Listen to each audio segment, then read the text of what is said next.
بسم الله الرحمن الرحيم. صباح الخير عليكم. بقالي حوالي اسبوع او 10 ايام ما صورتش حاجه من اللي انا بعملها.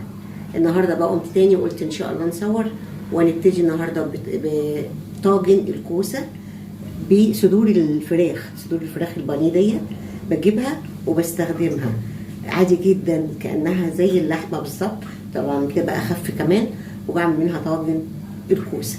طاجن الكوسه بستخدم له كيلو وربع كوسه، ايا كان عندك ايه ده كيلو. اذا احتجت تاني انا عندي تاني فلفلتين دول بيتحطوا سلام على الوش عشان الحرق ما يدخلش في الاكل، بس يدوله ريحه وطعم. وتوم حوالي 4 فصوص توم 5 فصوص توم. انا حاطه فصوص توم صغيره، لكن لو كبير حطي 4 5. انا حاطه شويه حلوين زي ما شايفينهم كده. ودول بصلتين مفروكين بملح وفلفل.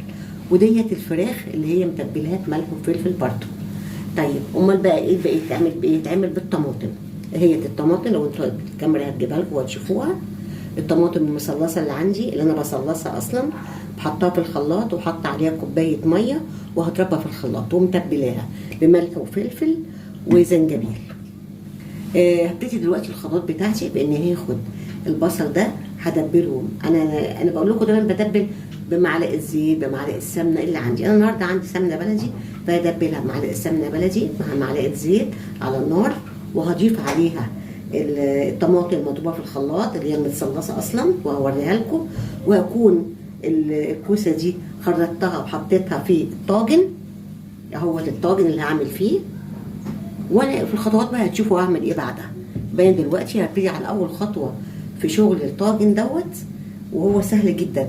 ان انا هاخد البصل ده وهدبله على النار في الطاسه، وبعد ما هيتدبل هحط عليه عصير الطماطم اللي هو مسبك الفلفل اللي انا اصلا مسبكاه من الاول، واللي هضربه في الخلاط اللي هو متبل. والى اول خطوه دي اول خطوه يا جماعه. بسخن الطاسه واحط معلقه سمنه بلدي طبعا موجوده عندي، احط انا المتاح عندي بحطه، دي طبيعتي في الشغل. واحط عليها 3-4 معالق زيت، لان انا هعمل كيلو وربع.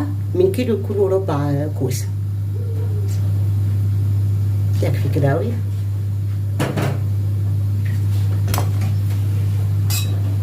وهنا البصل مدعوج ملح وفلفل، بس مش كتير عشان انا حاطه ملح وفلفل في الطماطم، وهنا ملح وفلفل. وفي الفراخ البانيه حاطه ملح وفلفل، صدور الفراخ البانيه. فاذا انا مش كل شويه هحط شويه صغيرين.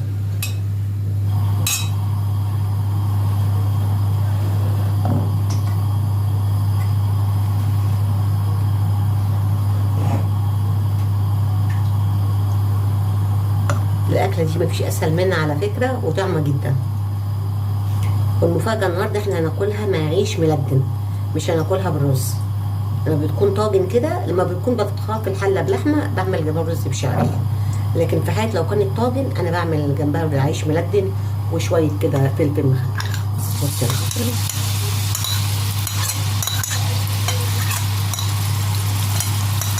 وهسيبه يتدبل وهرجع لكم تاني.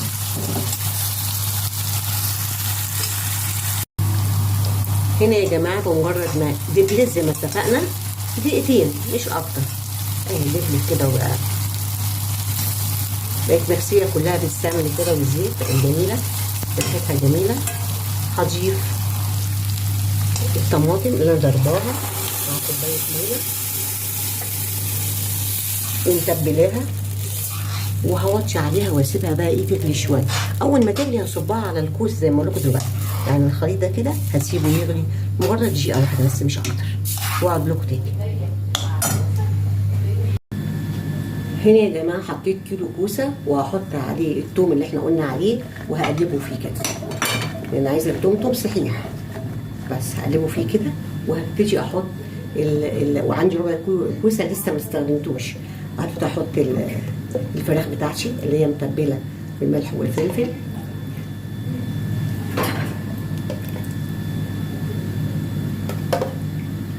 اهو ما شاء الله كده. وهبتدي ارص عليهم بقيه الكوسه ربع كيلو الباقي. ودلوقتي هحط عليهم ربع كيلو الكوسه الباقي على الوش. والفراخ اهي بقت ايه بعد الكيلو حطيت الفراخ، بعد كده احط ربع كيلو التاني. على فكره يا جماعه انا مشغله فرن البوتاجاز من اول ما ابتديت، يعني يسخن كده 10 دقايق ربع ساعه حلوين، واحط الفلفلتين دول، وهجيب الصلصه اللي انا عاملاها على البوتاجاز اتفقنا عملناها من شويه انتوا عارفينها، هصبها على الطاجن.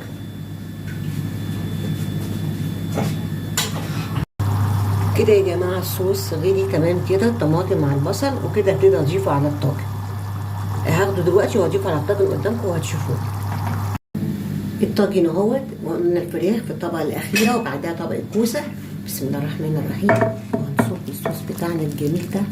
الله اكبر. بسم الله الرحمن الرحيم. بسم الله الرحمن الرحيم.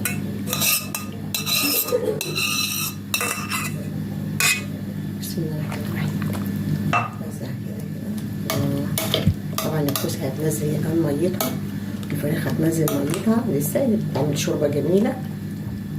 وعلينا اهو، وانا بقى عشان الوش بس يبقى بيلمع هحط بقى، انا حاطه زيت وسمنه قبل كده، وكنت ظبطت الحقيقه على فكره الصوص ده، ظبطته ولقيته محتاج بقى احط بقى شويه زيت على الوش يبقى ايه يتحمر جميل. ودلوقتي هدخله الفرن ونص ساعه كده وابص عليه واقول لكم الاخبار ايه. هنا طلعتها من الفرن بعد ساعه الا تلت.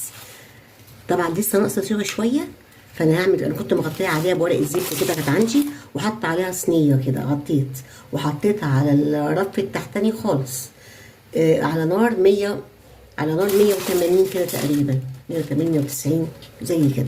حطيتها ساعه الا تلت وطلعتها دلوقتي. دلوقتي بقى انا هعلي عليها وهحطها، حطيت رف كده قرب النص بشويه، قبل النص بشويه، وهحطها عليه قيمه ربع ساعه كمان وهبص عليها. يعني هي تاخد لها ساعه تقريبا في الفرن. دلوقتي انا حبيت اوريها لكم الحاله دي اهي. هدخلها تاني الفرن تلت ساعه وان شاء الله تكون كملت سواها، بس هدخلها ايه في الرف قبل الاوسط، اللي قبل الاوسط. ماشي كده يا جماعه. دلوقتي طلعنا الطاجن من الفرن، ما شاء الله على ريحته وشكله جميل جدا، وللامانه هو قعد ساعه ونص معايا في البوتاجاز يعمل ما استوى. فهنا ممكن انصحكم نصيحه، ممكن تسووه من فوق وتكملوه في الفرن، يعني تاخد مثلا نص ساعه من فوق سوا وبعدين تكملوا في الفرن، او تسووه كله من فوق وبعدين تدخلوه الفرن تحت الشوايه دقيقتين 3، ده ممكن. هنا اخدت ساعه ونص في الفرن سوا، وبس ريحته جميله وشكله جميل جدا. ودلوقتي هغرفه واوريكم بعد الغرف. بسم الله ما شاء الله. وكده بعد الغرف يا جماعه، ادي قطعه فراخ، ادي قطعه فراخ، ادي الكوسه بتاعت كل فرد، الفلفله الحاميه، وعامله معاه فلفل مقبلات كده، الياف شويه زيت وعليه شويه ليمون، وعيش محمص اللي بنقول عليه عيش مفقع. يعني بجد شكلهم جميل قوي وطعمه جميل قوي، وريحه خطيره جدا، وصحه وهنا يا رب عليكم وعلى علينا جميعا. ومع السلامه حبايبي.